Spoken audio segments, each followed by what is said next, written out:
And this next poem is also keeping in the theme of tonight as well. I wrote it, this one took me about roughly 2 weeks to write.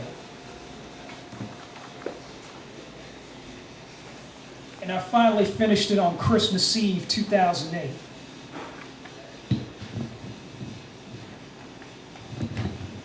And this one has a little section within it that's also going to require some audience participation, so look out for that. There's like a part where once I point to y'all, give me all you got. This one is called Sacrificial Lamb. Another lamb given to slaughter, sacrificed upon the altar of someone's arrogance.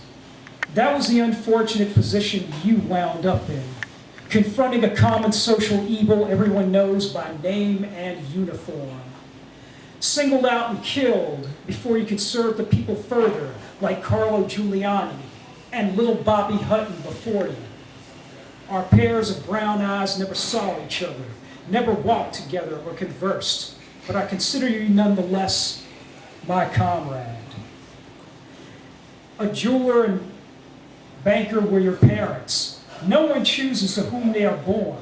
Brought up in societal privilege, at some point you realize that this privilege translates into a populace, split into different classes with the smallest holding the biggest amount of wealth.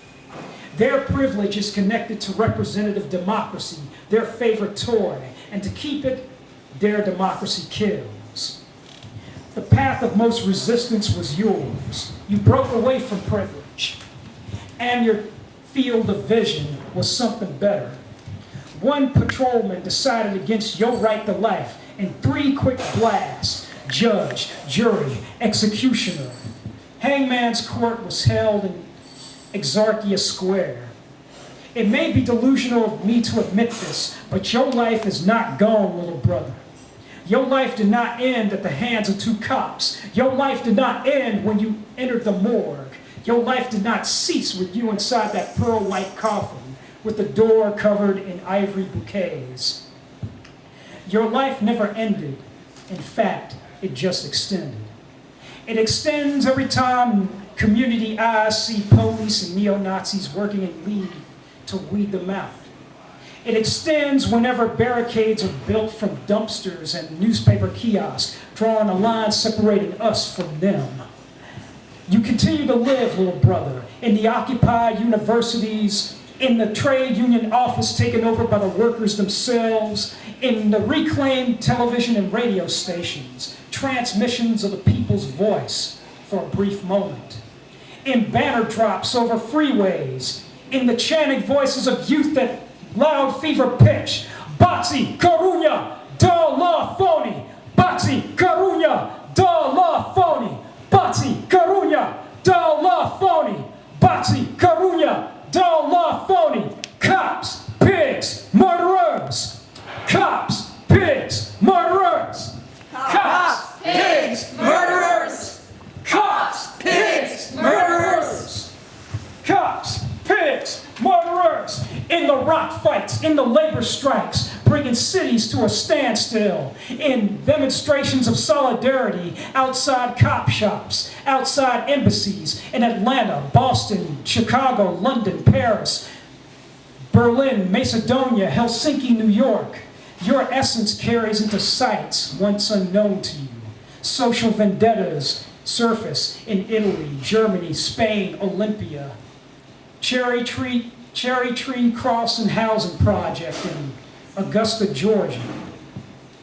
2 weeks thus far, the sudden rupture that originated in your old stomping grounds has spread, engulfing the Mediterranean's crown jewel in the constant fires of unrest. The velvet curtain continues to be raised, exposing to all what you've learned the hard way. Dare democracy kills. Dare democracy kills. Those murderers and peacekeeping guys that extinguished your body may have been punished. Chemicals may be wasted on air. Rubber bullets may gouge and litter the concrete. Statesmen may plead for restored order. None of these held back the social war protracted that is everywhere.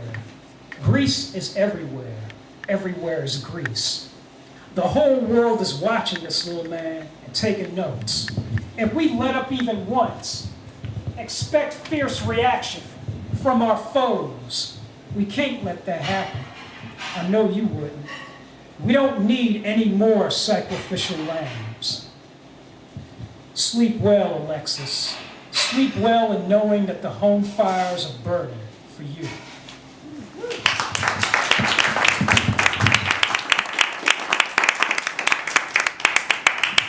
That poem was called Sacrificial Lamb, in memory of Alexandros Grigoropoulos of Greece, 1993 to 2008. He died at the tender young age of 15 at the hands of two Athens cops. Rest in peace, Alexis.